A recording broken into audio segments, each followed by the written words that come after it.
अस्सलाम वालेकुम, खबरदार में खुशामदेद। मैं हूं आपका होस्ट आफ्ताब इकबाल। ख़वातीन और हज़रात, आज शो का आगाज़ करेंगे अपने सेगमेंट फ़िल्म, किताब और लोग से। और आज की किताब है हैमलेट।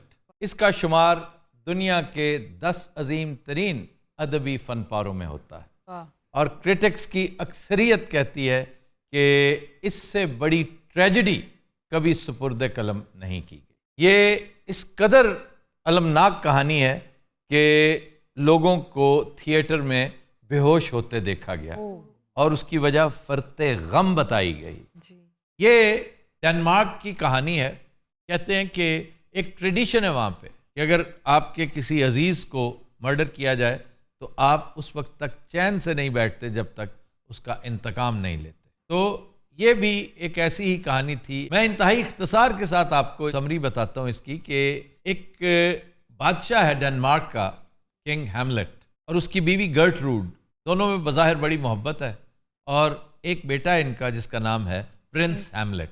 अब किंग का भाई यानी नौजवान प्रिंस हैमलेट का चचा क्लॉडियस, जो कि राक्षस है, बड़ा ही मक्कार चालाक, उसने मलिका के साथ मिल के साजिश की और किंग हैमलेट को मार दिया। अब प्रिंस हैमलेट को पता ही नहीं कि उसका बाप मर्डर हुआ था और कैसे हुआ था, किसने किया था। वो एक दिन इत्तेफाक से वो जो गार्ड्स हैं वो बताते हैं कि जी किले की दीवार के पास एक बाबा आके ऊंची ऊंची बातें करता है, रोता है, बुलाता है और उसकी शक्ल हमारे बादशाह जैसी है कि आपके वालिद साहब जो वफात पा गए। चंद दिन बाद यही बात फिर उसका दोस्त यानी प्रिंस हैमलेट का इंतहाई अजीज दोस्त होरेशियो, वो भी बताता है कि मैंने अपनी आंखों से देखा। वो कहता है मेरी मुलाकात करवाओ। तो वो भूत होता है उसका। हैमलेट की गोस्ट अपने बेटे से मिलने आती है और उसको बताती है कि मेरा खून किया गया था, तुम्हारी माँ ने मिलकर मारा मुझे तुम्हारे चचा के साथ। तुम उस वक्त तक चैन नहीं ले सकते जब तक इंतकाम नहीं लेते हो, क्योंकि ये यहाँ की ट्रेडिशन है। वो फिर प्लान करता है कि मैंने इंतकाम लेना है। और कैसे लेना है? वो प्रिटेंड करता है कि मैं पागल हो गया हूँ, यकायक मैं वो soliloquy करने लग जाता है एक साइड पे खड़ा होकर। वो तो शेक्सपियर का हर तीसरा चौथा कैरेक्टर करता है। बाज़ औक़ात गोस्ट उससे बातें कर रही है तो लोग समझते हैं कि ये खुद कलामी कर रहा है और ये उसका कवर होता है। वो ज़्यादा सीरियसली लिया नहीं जाता। लोग कहते हैं कि ख़ास तौर पर इसका मुखालिफ क्लॉडियस कहता है कि इसने अब मेरे साथ क्या झगड़ा करना है, ये तो बेचारा खुद पागल हो गया। ये फिर उसको एक जगह मर्डर करने लगता है। एक बड़ा आइडियल मौका मिलता है उसको कत्ल करने का, लेकिन उस वक्त वो दुआ मांग रहा होता है। इसने कहा अगर मैंने इसको इस वक्त मार दिया ना तो इसकी रूह जन्नत में चली जाएगी, मैं इसकी ये यशी नहीं होने दूंगा। शेक्सपियर चूंकि कमाल का राइटर है, उसकी निटिंग बड़ी खूबसूरत है कि वो एक नया ट्विस्ट देता है। प्रिंस हैमलेट अपने दोस्तों को इकट्ठा करके एक ड्रामा स्टेज करता है जिसमें एग्जैक्टली यही कहानी मर्डर की डिपिक्शन है और जिसमें बार बार ये उसके रिएक्शंस देख रहा होता है कि क्लॉडियस क्या फील कर रहा है। हत्ता कि वो अपने मकसद में कामयाब हो जाता है कि क्लॉडियस आग बगोला होके बाहर निकल जाता है, गुस्से में चिल्लाता हुआ कि ये तुमने क्या डफांग बर्पा कर रखा है। अब आगे क्या होता है? क्या इंतकाम का इरादा पाया तकमील तक पहुंचता है? और जैसे इश्तहारात में होता है ना कि ये देखना ना भूलिएगा एक वक्फे के बाद तो हम आपको ये भी बताएंगे, एक एक किरदार से मुलाकात भी करवाएंगे। लेकिन हमारी भी एक ट्रेडिशन है कि जब भी हम शेक्सपियर की स्टोरी करते हैं हम राइटर को अपने पास मदऊ करते हैं। Thank you so much. I was afraid I won't get even a second to talk today the way you were speaking. वैसे ये दसाओ तो रह कितना गए हुए, मेरे ड्रामे काम क्यों नहीं की ताई? मेरे तो ज्यादा पता तो आपको। नहीं, आप एक्टर भी बहुत अच्छे थे। Thank you. इन्होंने एक किरदार भी किया था गालबन गोस्ट का। गोस्ट का कैरेक्टर खुद किया था। जो थिएट्रिकल परफॉर्मेंस थी ना, ghost is a very important character.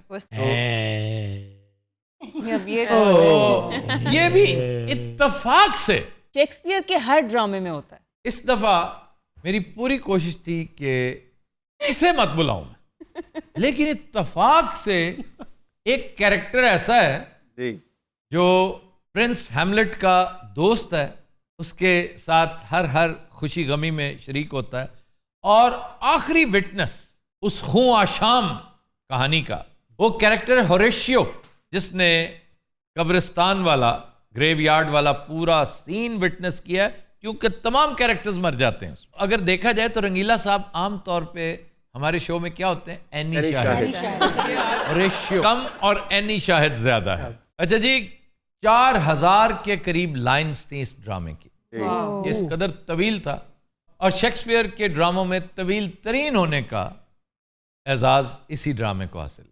Sir, आप अक्सर कहते हैं कि आपको शेक्सपियर के तमाम कैरेक्टर्स में हैमलेट सबसे ज़्यादा पसंद है। हमेशा कहते वो कौन सी ऐसी चीज़ है जो हैमलेट को बाकी कैरेक्टर से डिफर करती है? वो एक एगनी में, पेन में लिथड़ा हुआ कैरेक्टर के जिसके साथ ना चाहते हुए भी आपको हमदर्दी हो जाए, और उसका लॉस देखिए कितना वल्यूमिनस था, किस कदर हमंगस था कि एक तरफ उसका बाप कत्ल हुआ, जी उससे बढ़कर लॉस अपनी मां की बेवफाई का। जी बिल्कुल। तो सर ये 2 ट्रेजेडीज हुई थी उसके साथ? नहीं, फिर उसके बाद उसकी अपनी मोहब्बत, अपनी शादी जिसके साथ होनी थी, उसको वो रिजेक्ट कर देता है उसके ताल्लुक की वजह से, उसके बाप की, क्योंकि उसका बाप क्लॉडियस का, ये क्लॉडियस होता है ना जो किंग बन चुका है इस वक्त, उसका बड़ा साथी होता है।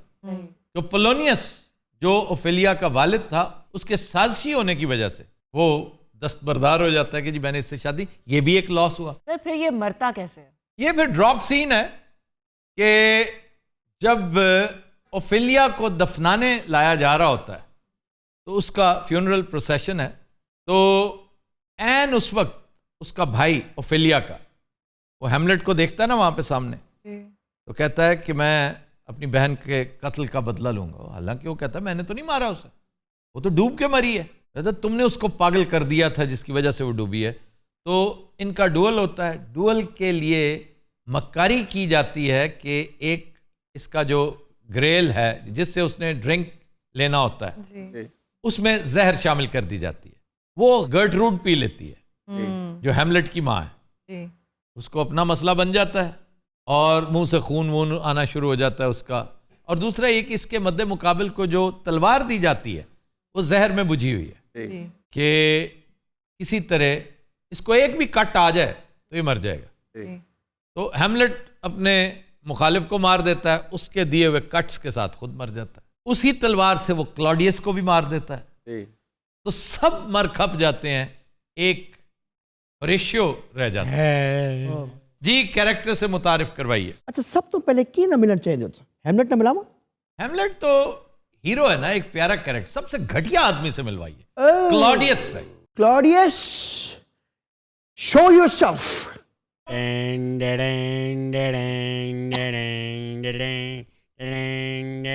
वाह वाह वाह वाह वाह।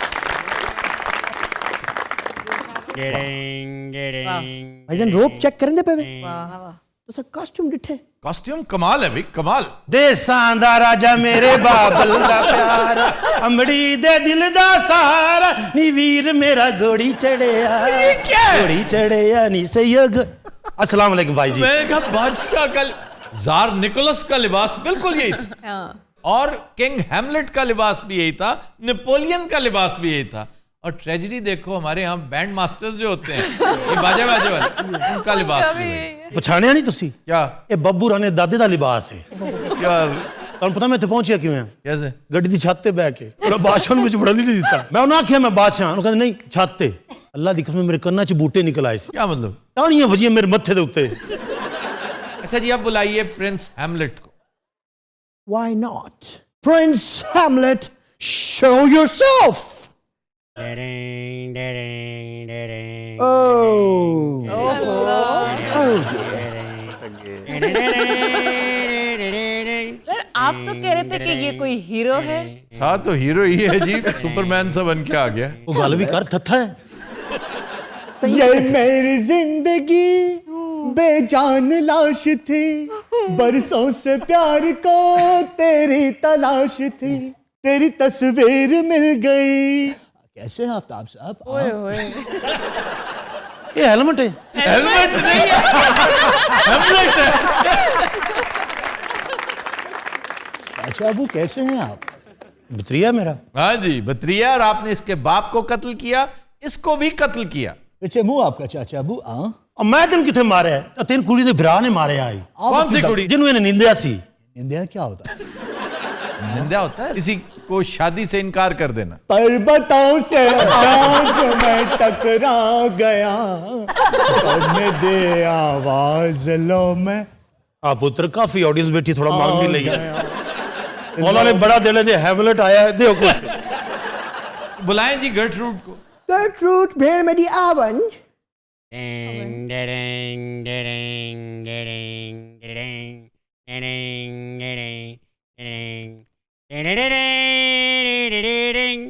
ये थी वो जालिम और साजिशी औरत जो ना तो अच्छी बीवी बन सकी ना अच्छी माँ, और अल्टीमेटली खुद बेचारी कुत्ते की मौत मरी। माँ, LT, thy name is woman. हाँ? गलती होगी मड़िया पुत्रा। ना टेंशन ले अपना बेटा। अच्छा अबू, अगर आपने मुझे हाथ लगाया तो मैं हाथ काट के आपकी जेब में डाल दूंगा। हाँ? ये तो जेब भी कोई नहीं। पर्वतों से आज मैं टकरा गया, तुमने दे आवाज लो मैं आ गया।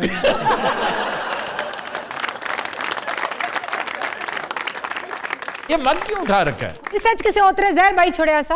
हाँ, इसने डलवाया था। लो हैं? सारा मरना इस उतरे नहीं वजह तू ऐसा। मिकी क्यों मारनी? अन्नी नहीं है बच्ची, मिकी क्यों मारनी? सर, आपके ख्याल में सबसे घटिया कैरेक्टर कौन था? वैसे तो जाहिर है 100 राक्षस हो तो एक क्लॉडियस बनता है, लेकिन मैं अगर माफ नहीं करूंगा कभी तो गर्टरूड। अच्छा जी, ये फिल्म 4 ऑस्कर्स ले गई थी। 1948 में बनने वाली ये फिल्म, और जिसने एक बहुत बड़े कैरेक्टर सर लॉरेंस ओलिवियर को इंट्रोड्यूस करवाया। फिर 96 में ये फिल्म आई, केट विंसलेट वाली।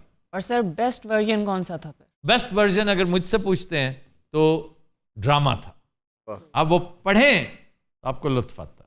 अच्छा जी, गोस्ट को बुलाइए। वो की हो गया साले, मैंने भी डराता है। अपने तो अपने होते। टांट मारनी अपने तो अपने होते हैं। पापा पाजी की हाल है? गोस्ट।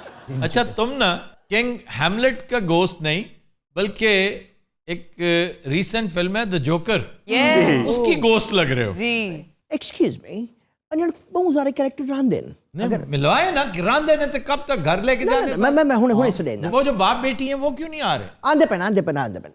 प्यू ते थी डोई आवन्यो, प्लीज। ओफेलिया और पोलोनियस।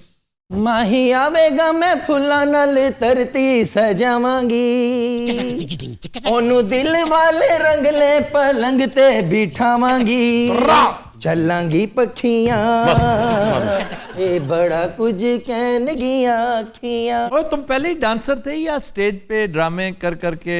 मैं एज ए डांसर ही आई थी, ब्रॉडवे के बड़े गाने किए हैं मैंने। बेटी, हर चीज शेयर नहीं की जाती। ये पोलोनियस है, आपका बड़ा दरबारी, दस्ते रास्त, राजदां और साजिशी। आपके हुक्म पे सब किया है मैंने सरकार। तुम्हारी वजह से तुम्हारी बेटी ने ना सिर्फ मोहब्बत से बल्कि जिंदगी से हाथ धो लिया। मुझे नहीं परवाह। मुझे दरिया में धक्का किसने दिया था? इसने नहीं पागल दिया। हो गई थी, खुद ही मर गई थी। भाजी ये जिन्ना बोर कर रहा है मैं गायब हो जा। जिन्ना तू कर रहा सारे गायब हो जाना। मैं बगैर शादी के डूब गई थी। हाँ जी, बगैर शादी के। ना उसे ढंग की जिंदगी मिली, ना ढंग की मौत, हत्ता के ढंग का जनाजा भी नहीं मिला। ये दफनाने आ रहे थे तो कत्लेआम शुरू हो गया। मैं दसना असल च सारी गुफ्तगू और सारा वाकया मेरे सामने होया। इधर आओ। असल च गल है कि जदों मैं उत्थे पहुंचिया कब्रिस्तान, अगे रश बड़ा सी। मैं साइड ते बैठा आलू वाली टिक्कियां खा रहा सा। बड़ा अच्छा रायता बनया होया सी, थोड़ा जिहा सलाद भी सी, एक नान सी मेरे कोल, ते मैं जनाब शुरू कर दिता खाना। एक एक बाइट ले रहा, कदी इधर टिक्की रखना, कदी सैलड न लाना, कदी रायते न लाना। बस नान मेरा मुक गया, टिक्की मेरी एक बच गई, मैं नान लैंड चला गया। ये किधर गया? तो तुम्हारी नजर हो गया वो। और छड़ो इस गल नू, मैनू 2 नान होर लभ गए ने। हुण जदों 2 नान होर मिले, टिक्की एक सी, मैं उन्होंने क्या होर टिक्कियां बना। ओए होए ना नाल ही मैं नान जनाब शुरू कर देता है। टिक्की एक त्याली बाकी टिक्कियां आना। ओह लो एक और गया। और ये तुमने क्या तमाशा शुरू, ये क्या मुसीबत है? एक मिनट भाई जी, खुदा दा वास्ते मेनू काम है, मैं भी जाना है। कर यार बोर। जनाब टिक्की खा रहा सा, मजा आ रहा सी। इन्नी देर च ओफेलिया दा जनाजा आ गया ते लड़ाई शुरू होने दा मंजर जनाब ऐसा बने है। टिक्की भी मेरी उत्थे रह गई ते नान भी मेरा उत्थे रह गया। मैं उठ के पानी दा गिलास चुके है। कितने लकी हैं ये लोग। जनाब जनाजा उन्होंने रखे है। एक पग दड़ जी मच गई, हत्थां च हत्थ पै गए, मगर मेरा ध्यान मेरी टिक्की ते अपने नान ले सी। मैं फिर वापस मुड़िया, मगर जनाब मैं फिर खाना शुरू कर दिता। टिक्की दा की मजा आ रहा सी, खुशबू ही बड़ी अच्छी हुंदी है। घटिया इंसान, अब तुम खुश हो? सारा सफाया कर दिया तुमने, ये क्या मुसीबत है? ये तो दसा हुन मैं क्या करा, मेरे को तो समझ के नहीं आती भाई। ये चला कर तू तो ओए एक नान रह गया, एक टिक्की रह गई है। खाना फिर मैं शुरू कर देता है क्योंकि खुशबू बड़ी अच्छी आ रही थी। पिछो मुंडा टिक्कियां भी लेके आ गया जनाब। ओह ये खुद चले गए। सर तुसी ब्रेक ले लो, नहीं तो दोनों ही गायब करूँ जे। कदी नजरात, हम लेते हैं एक ब्रेक, हमारे साथ रहिए।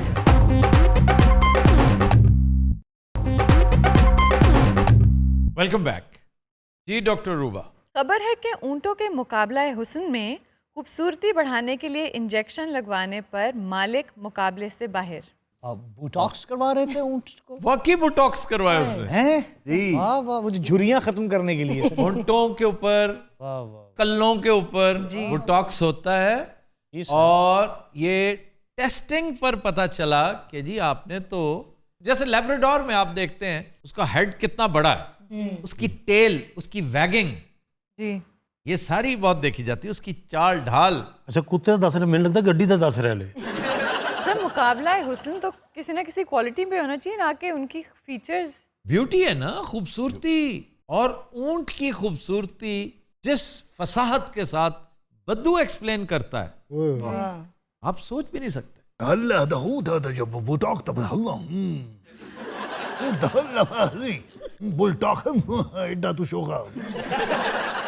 सत्य ने टीके इन्हें लवाने ना, ऊंट बांदर लगन लग गया सी। बैनर बड़ी मशहूर फिल्म है, जी सर। उसमें एक बद्दू अपने 4 घोड़ों से इस कदर मोहब्बत करता है, कहता है ये मेरी बीवी हैं 4। घोड़े ने कहा शर्म कर सालिया। लेकिन उन्हीं 4 घोड़ों ने फिर वो शोरा फाक रेस जीती थी, जिसमें जूडा बेनहर जीतता है। चार्ल्टन हेस्टन ने क्या कमाल का रोल किया। इवन स्टीफन बॉयड जो है उसने बहुत अच्छा काम किया। वो घोड़ों के नीचे जब आता है वो स्टीफन बॉयड, वो बड़ा खौफनाक शॉट है। वो बड़ा खौफनाक और बड़ा मुश्किल शॉट था। इसमें बेशुमार लोग जख्मी हुए, कुछ जान से जाते जाते बचे। वैसे ऊंटों की खूबसूरती में क्या देखा जाता है? आंखें, होंठ। आप अगर उसके होंठ देखे ना, उनका बैलेंस। भाई थोड़ा मुंह ते करना। तेरे हाथ थल्ले बैठा, मैं सुन फेरना तेन। सुन नहीं फेर सकते, होर तुसी बुल फेरना। अच्छा जी, ये हर साल मुकाबला हुस्न होता है जी। और गेस करें कि इनाम की रकम कितनी होगी? सर होता कहाँ है? रियाद। सर वो कुएं तेल के लगा दें और इतने सारे रियाल दिरहम। पाकिस्तानी रुपयों में गेस करें तकरीबन कितने रुपए बनते? 3-4 करोड़। ना करो यार। 50 लाख। वेल ये 25-30 के लगभग होगा, मुझे 25-30 लाख जी। करोड़। ये 12 अरब रुपए। तू यार मैं लेके चल, मैं ऊंट ही हां।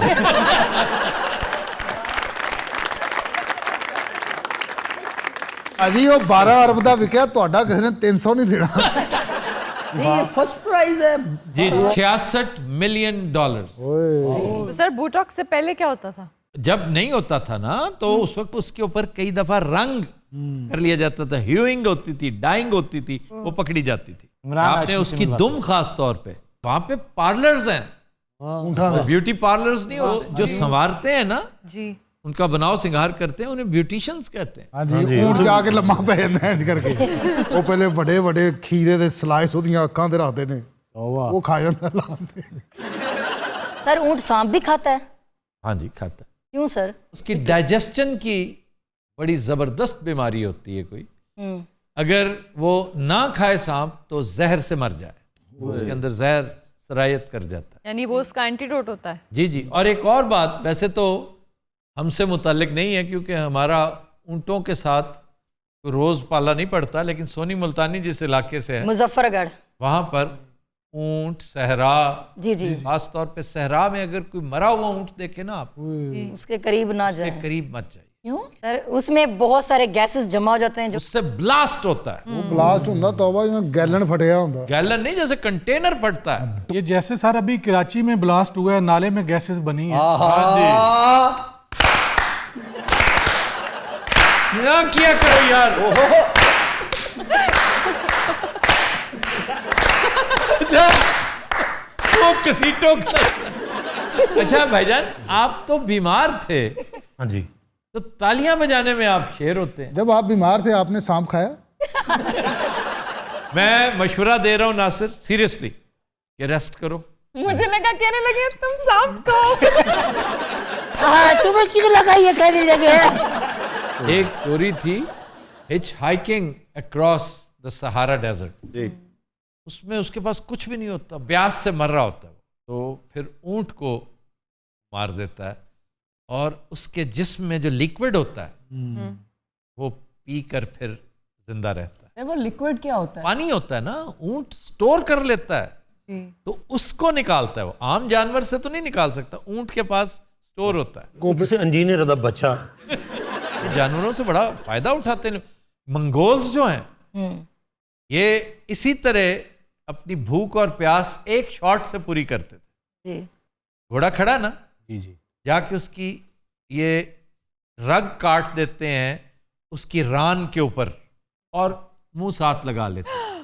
खून पीते हैं। खून, उससे एक तो एनर्जी भी आती है, वो लिक्विड भी होता है। आप अगर फिल्म देखें ना एटीला, उसके इब्तदाई सीक्वेंसेस में से एक ये था। तो डाइजेस्ट कैसे करते हैं? वो मंगोल्स हैं, दे डाइजेस्ट एवरीथिंग। फिर वो एक्सपायर हो जाता है? नहीं जी, अच्छा घोड़े को पता भी नहीं चलता। एक बार घोड़े को पता लग गया सी, उन्हें लत मारी, मंगोल दे सारे दंद बाहर निकल आए। एडा तो शौकीन। ये ऊँटों पे कोई फिल्म भी बनी? बेशुमार फिल्में बनी है। लॉरेंस ऑफ अरेबिया, बड़ा खास ऊंट होता है उसका। वो जो कैमल रेस होती थी बच्चों को बिठा, नहीं अब तो खत्म होगी, बैन हो गई। उसमें तो हमारी मरहुमा दोस्त अल्लाह गरीब की रहमत करे डॉक्टर फायजा असगर, उसने बहुत रोल प्ले किया था। वो जो चाइल्ड जॉकीज जिन पर जुल्म होता है, उनकी चीखें उनको भगाती थी। तो उनकी एफर्ट से किसी कमबख्त ने फिर सोचना शुरू किया कि यार इसका कोई हल होना चाहिए। अब रोबोट्स होते हैं, हाँ जी, और वो इतना चीखम दाड़ करते हैं। हाँ जी, थले ऊँट भी चीकन दिया होता है। ऊँट दी सर कहते हड्डी घर दबदे होते जादू नहीं होता, ये भी गल बड़ी बातें, ये सारी बात। ऊँट की हड्डी, से का कांटा, हाँ जी हाँ जी, हॉर्स शू, ये सुपरस्टिशियस बातें हैं, सारी सुपरस्टिशन। देवमालाओं में, फोकलोर्स में ये किस्से हैं। घोड़े की खुरी ना जी मेरे दादाजी ने बाहर दरवाजे पे लगाई थी। वो तो खैर अपनी पुरानी जूती लगाई होगी ना। ये ऊँट दी खल भी सारे दे सोफे बनते। सबसे आला सोफा कहते हैं गधे की खाल का बनता है।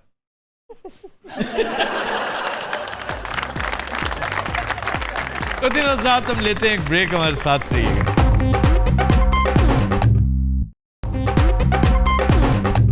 Welcome back. तो दिन रात ब्रेक में हमें ज्वाइन किया है डमी म्यूजियम से आए मियां शहबाज शरीफ और उनके दो मुहाफिजों ने।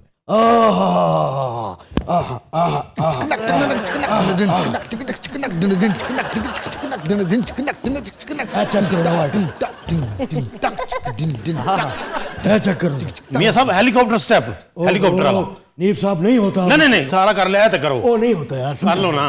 नहीं नहीं मुझसे करो मियां साहब। नहीं नहीं वो कर भी यार।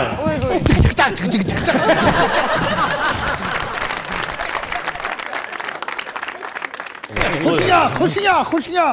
कौन सी खुशियां? जीता तो फजल रहमान है, ये कौन सी लुटियां डाल रहे हैं इधर? लो बेटे, मैं ब्याह की खुशी की गल कर रहा हूँ। और भाजी हाँ जी, की हाल है? की मजे की खाने खाते ये उत्थे लोग आए सन, सुभान अल्लाह। कैप्टन साहब के कपड़े देखे सी, लेकिन तुहानू पता कैप्टन साहब सादे आदमी शुरू तो ही माशाल्लाह। कैप्टन साहब बंदे अच्छे हैं, इसमें कोई शक नहीं, लेकिन जिस तरह होता है ना मोस्ट अंडररेटेड पीपल, इसी तरह मोस्ट अनअंडरस्टूड पीपल भी होते हैं उनकी समझ कम लोगों को आती है की रौनक सी ब्याह दे यार हम शादी डिस्कस करने बैठे ਅਸੀਂ ਤੇ ਬੈਠੇ सीधे यार और तुम सब तो पेड मुलाजिम हो अभी मियां साहब आपके मसाइल दो धारी हैं अल्लाह खैर वो किस तरह एक तो आपको फैमिली में बड़ी तनकीद का सामना है लगातार हाँ यार और दूसरा आपका वो जो था ना ये वाला वो पोस्टर लो जी एटम होने लगी वो जो सीवी था ना वो सीवी वाली फाइल एक्सेप्ट नहीं हुई 4 ਨੰਬਰ ਗੇਟ ओ यार छड़ दे यार ਅਸੀਂ ਇੰਨੀ ਵਾਰ ਤੇ ਮੀਆਂ ਸਾਹਿਬ ਉੱਥੇ ਗਏ ਤਾਂ ਮੈਨੂੰ ਜ਼ੁਬਾਨੀ ਯਾਦ ਹੋ ਗਿਆ ਹੁਣ ਮੇਰਾ ਦਿਲ ਕਰਦਾ ਮੈਂ ਆਪਣਾ ਸੀਵੀ ਲੈ ਕੇ ਖੜਾ ਹਾਂ ਉੱਥੇ बड़े से बात कोई हमारे खानदान में खुशी आई है बड़े सही आप वो बातें भी नहीं करने दे रहे और क्या नहीं गुजरा हमारे ऊपर हमारे दिलों से पूछो हमारे दिलों से पूछो मियां साहब आप इलेक्शन रिजल्ट्स की बात करें केपी में क्या हुआ है हाँ ये भंगड़ा वैसे मैंने उसी पे पाया था नहीं लेकिन शादी वाले लेकिन आपको उसमें कुछ नहीं मिला नहीं खुशियां मनानी है तो अपने बल पे मनाए ना दूसरे की शिकस्त में खुशी डॉक्टर साहबा आपको मैं एक बात बताता चलूं जी। मौलाना फजल रहमान हम उनकी बड़ी इज्जत करते हैं यूं समझे कि वो दरअसल हमारी कजन पार्टी जरदारी भी आपकी कजन पार्टी है यार वो दूर का कजन ये दोनों नजदीकी हैं आपके नजदीक नहीं है फजल रहमान जी यार वो गला दिखा फजल रहमान तो खुद कंटेंडर है प्राइम मिनिस्टरशिप का एवेन्यू पीडीएम में सदर बने पाजी अच्छा तुम बड़े सियासी हो गए हो मियां साहब दे नाल रह के दिन रात इनको सबक देता हूं ਮੀਆਂ ਸਾਹਿਬ ਨੇ ਸਾਡੇ ਦੋਵਾਂ ਨਾਲ ਵਾਅਦਾ ਕੀਤਾ ਹੋਇਆ क्या ਆਈਜੀ ਲਵਾਉਣ ਦਾ हाँ जी या ये आईजी होएगा या मैं होवांगा ਮੈਂ ਆਈਜੀ ਹੋਵਾਂਗਾ ਇਹਨੂੰ ਆਈਸ स्पेशलिस्ट लवा देंगे हाँ जी जनाब बताइए कौन सी हाजिर हुकूमत के साथ इस तरह का सलूक होता है जो पेशावर में पीटीआई के साथ हो गया पीटीआई के साथ हो गया सब होता है अगर आप डिलीवर नहीं करेंगे तो यही कुछ होगा अच्छा जिस तरह की रेशा दबानियां और साजिशें इनकी पार्टी में है ये 12 सीटें लेना भी बहुत बड़ी अचीवमेंट है सानू तुसी फिर भी बुरा कहने हो वो तो मैं कहता हूं और कहता रहूंगा क्यों जी अल्लाह लानिया देखें इमरान के कामयाब होने या ना होने का आपकी क्लीन चिट से कोई ताल्लुक नहीं है मैं उस वक्त तक आपको क्लीन चिट नहीं दूंगा जब तक मैं कन्विंस ना हूं कि आपने आपकी पार्टी ने आपके खानदान ने करप्शन नहीं की दैट्स इट जिस दिन मैं कन्विंस हो गया और मैं इसलिए नहीं बात कर रहा कि द ज्यूरी स्टिल आउट मामलात अदालतों में हैं एक एक करके सामने आ रहे हैं आपके बहरहाल आज का सवाल सिर्फ वही है और ये हम तवातर से करते रहेंगे इस सवाल को डिस्कस कि इमरान की बदनामी इनकी नेकनामी कैसे हो सकती है बहुत अच्छा बस ये एक छोटा सा लेकिन $1 मिलियन क्वेश्चन बिल्कुल और इसकी जिम्मेदारी सिर्फ इमरान दोस्त सहाफियों पर ही नहीं आयद होती पूरी इस्टेब्लिशमेंट पे आयद होती है जो उस वक्त बड़ी इमरान दोस्त थी और नेक नियति से किया गया काम इस चीज से बेनियाज होता है कि रिजल्ट क्या निकलता है ये हरिपुर से जीतने का क्या रीजन है इनका जी उधर अभी भी चाहने वाले बैठे हैं इनके हरिपुर पता किसका इलाका है नहीं सर मुझे तो नहीं पता कैप्टन सफदर का कैप्टन सफदर साहब जानना ना ओए जानता हूँ कैप्टन साहब को उमर अयूब का भी तो वही इलाका है क्या अपने आप से बातें किए चले जा रहे हो ठीक कह रहे हैं उमर अयूब वगैरह पिट गए हैं बुरी तरह पिटे और उन्हें पिटना चाहिए था और बहुत अच्छी बात की है वहां के लेबर मिनिस्टर ने शौकत अली यूसुफजई साहब वो कहते हैं कि हर पोस्टर पर एक ही तस्वीर थी इमरान खान की तो लोगों ने इमरान खान को वोट या देना था या नहीं देना था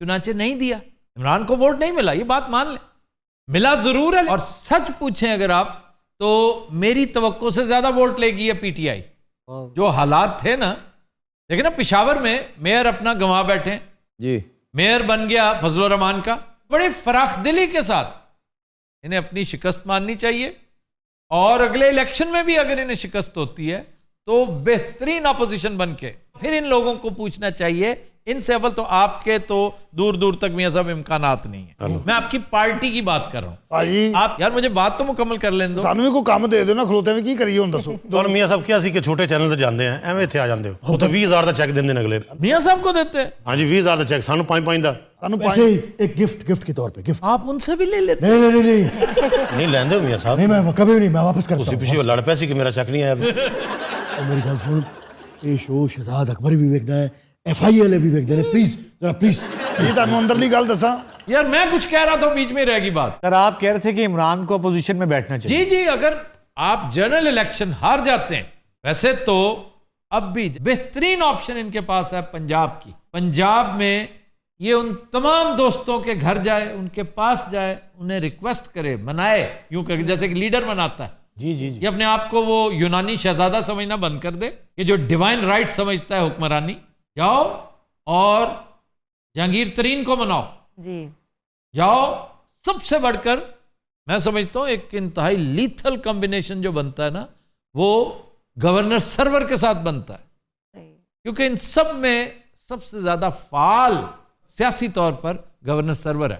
फिर अलीम खान, ये तीनों विनिंग हॉर्सेस हैं, ये तीनों मोस्ट सगेशियस लोग हैं पॉलिटिकली, तजुर्बा भी इनका ज्यादा है। फिर चौधरी निसार किस दिन काम आएगा? तुरप का पत्ता है एक आपके पास जिसे आपने 4 साल जाया किए रखा। खुदा के लिए अभी इस्तेमाल कर दो। आप वो तुरप का पत्ता तो नहीं, लेकिन हुक्म की दुक्की जरूर है। तो इन सबको इकट्ठा करे, यकजा करे, पंजाब इनके हवाले करे। इतना बड़ा बजट है इस वक्त इस साल का पंजाब का, अगर उसका 50% भी यूटिलाइज हो जाए ना, तो अगले इलेक्शन में वक्त डाल देगी पीटीआई। क्यों, क्या कहते हैं मियां साहब? बोले क्या कहते हैं? अब नहीं, तुम सिर्फ ध्यान पा रहे हो जनाब, तरीके दस रहे हो। एक कम है तड़ा नहीं, मेरा का वो Punjab is my problem, Pakistan is my problem. हम सबका मसला नहीं है ये। बेशक ऐसे ही। एक तो ये बंदा नाल फौरी डुला लेता। बताओ हम सब साथ नहीं है, वो भी तुम बताओ कि अगर पंजाब में इतना बड़ा बजट डेवलपमेंट पे लग जाए तो बताओ ना, फायदा है कि नुकसान? फायदा नामे मौला, फायदा तो ये साहब ਤੁਹਾਡੇ ਕੋਲ भी कोई पता है या सारा कुछ हो ही ले बैठे ने? अब पूरे 30 साल पूरी ताश इनके हाथ में रही है, इन्होंने किसे पत्ते की भी कदर की है? मियां साहब जो ਤੁਹਾਡਾ दौर आना, सब तो पहले इस बच्चे ਨੂੰ मैं फड़ना है और मैं इन्हें ਉੱਥੇ ले जाके बंद करना जिथे वापस ना आ सके। यही चीजें खत्म नहीं हुई आपसे कि मेरा वक्त आ जाए मैं नोच लूंगा। को पाकिस्तान के लिए सोचो, इंसानियत के लिए सोचो। ये भाई बड़े तपे हुए होते हैं। क्या क्या वजह क्या है? वजह क्या? दिल के फफोले जल रहे हैं बेचारा, वो अपने दिल की भड़ास निकालता है। अच्छा, उन्होंने नहीं पता दिल के फफोले की होंगे ने? और मुझे पता है। अच्छा जी, पता है उसे। दिल के फफोले जल उठे सीने के दाग से।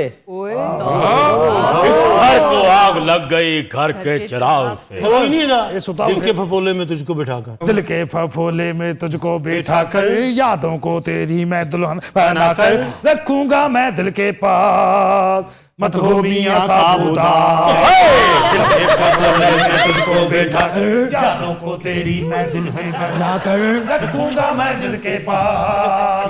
मत हो मियां साबुदा, मत हो मियां साबुदा, मत हो मियां साबुदा, मत हो मियां साबुदा, मत हो मियां साबुदा, मत हो मियां साबुदा। वो देख रहे हैं आपको। मत हो मियां साहब, वही कह रहे हैं। मत हो मियां साबुदा, मत हो मियां साबुदा, मत हो मियां साबुदा, मत हो मियां साबुदा,